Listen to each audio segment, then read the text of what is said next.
Oil has crashed through the $116 per barrel barrier, its highest level in more than a decade. The United States military has deployed 3,500 combat-ready troops to the Persian Gulf. Iran has issued a direct warning to Washington, stating that any American ground forces entering the region will be set on fire. North Korea has conducted a ballistic missile engine test, according to officials familiar with the situation, on a weapon designed to reach the continental United States. The U.S. government is now enduring the longest partial shutdown in its recorded history.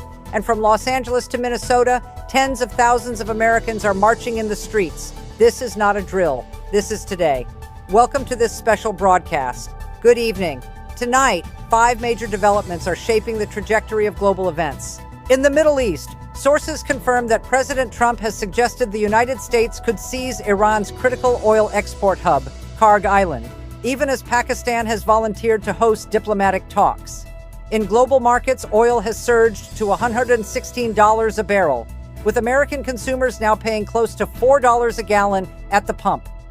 In East Asia, North Korea has publicly tested a rocket engine for what analysts describe as an intercontinental ballistic missile capable of striking the U.S. mainland. Back home, the funding lapse at the Department of Homeland Security has become the longest government shutdown on record, creating visible chaos at airports nationwide. And in dozens of American cities, a movement calling itself No Kings has drawn massive crowds protesting what demonstrators describe as an unchecked executive branch. We begin in the Persian Gulf. 1 month into the conflict between the United States and Iran, the situation is escalating at a pace that has alarmed analysts at every major intelligence agency.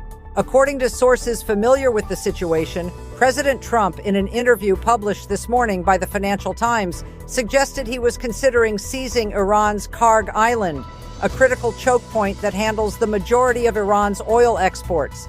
Trump stated publicly that his preference would be to take the oil in Iran, while adding that a deal could be reached fairly quickly.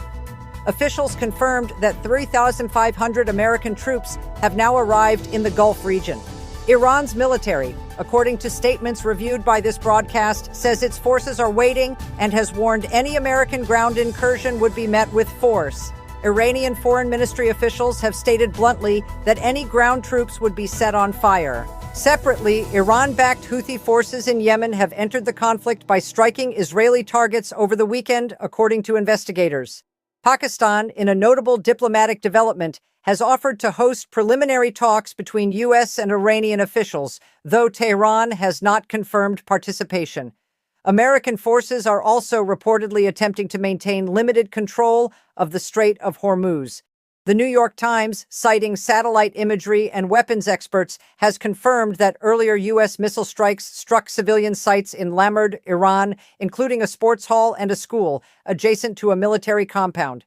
Pentagon officials have not issued a public comment on that analysis. 3 journalists were killed in a targeted Israeli airstrike in southern Lebanon, according to BBC reporting from funerals held in Beirut. Hundreds attended. The war is digital as well as kinetic. According to investigators at the Associated Press, Iranian-linked hackers have targeted hospitals and deployed spyware in what officials describe as a coordinated cyber campaign woven into the broader conflict. The economic fallout from the Iran conflict is now being felt at kitchen tables across the world. Oil has risen above $116 per barrel on international markets, with Asian stocks sliding sharply at the open, according to market data confirmed by financial analysts cited in trading reports.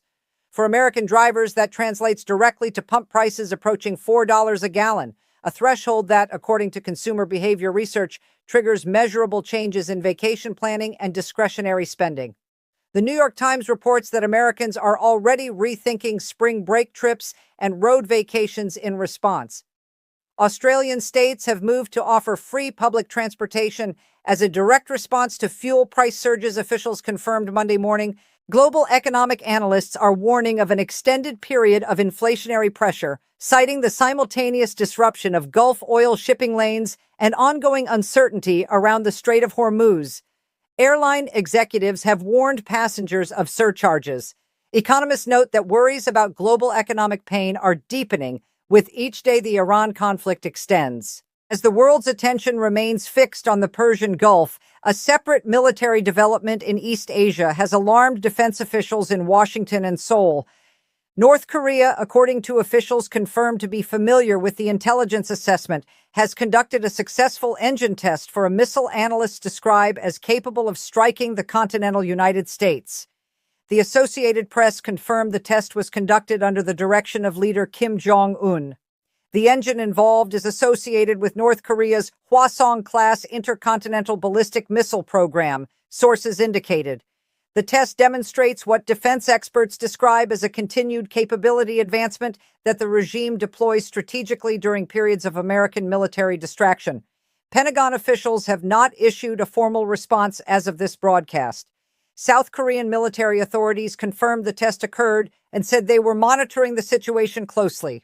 The timing, analysts told this broadcast, is unlikely to be coincidental. With American military assets committed to the Gulf region, Pyongyang appears to be asserting its own deterrence profile on the global stage. Inside the United States, a political deadlock has produced a milestone no administration wanted. The partial shutdown of the Department of Homeland Security has now become the longest government shutdown in the recorded history of the United States, officials confirmed, surpassing the previous record set in 2018 and 2019. Transportation Security Administration officers furloughed without pay for weeks have been stretched to breaking point. Lines at major airports have extended for hours. TSA officials indicated that normal wait times may not resume for days or weeks. Asked whether immigration and customs enforcement agents deployed to airports during the shutdown would be withdrawn once TSA officers are paid, the administration's border czar indicated that ICE personnel would remain in place. The New York Times confirmed Monday that TSA officers are scheduled to receive back pay, though the broader funding dispute remains unresolved. Separately, the government has controversially allowed a Russian oil tanker loaded with crude oil to complete its journey to Cuba, with President Trump stating publicly that he had no problem with it. That decision has drawn sharp criticism from some Republican lawmakers. On the streets of American cities, a movement is asserting its voice loudly and in numbers. Tens of thousands of demonstrators turned out across the country this weekend under the banner of the No Kings movement, according to reporting confirmed by multiple local law enforcement sources. The flagship rally took place in Minnesota, where rock legend Bruce Springsteen performed to an estimated crowd of tens of thousands.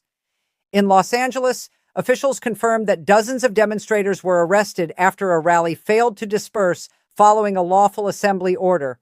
The movement, which sources describe as a coalition of civil liberties advocates, anti-authoritarian activists, and mainstream opposition voters, is directing its demonstrations against what participants describe as executive branch overreach. Protest organizers have cited concerns including the shutdown, the use of military assets domestically, and ongoing legal challenges to immigration enforcement practices at airports.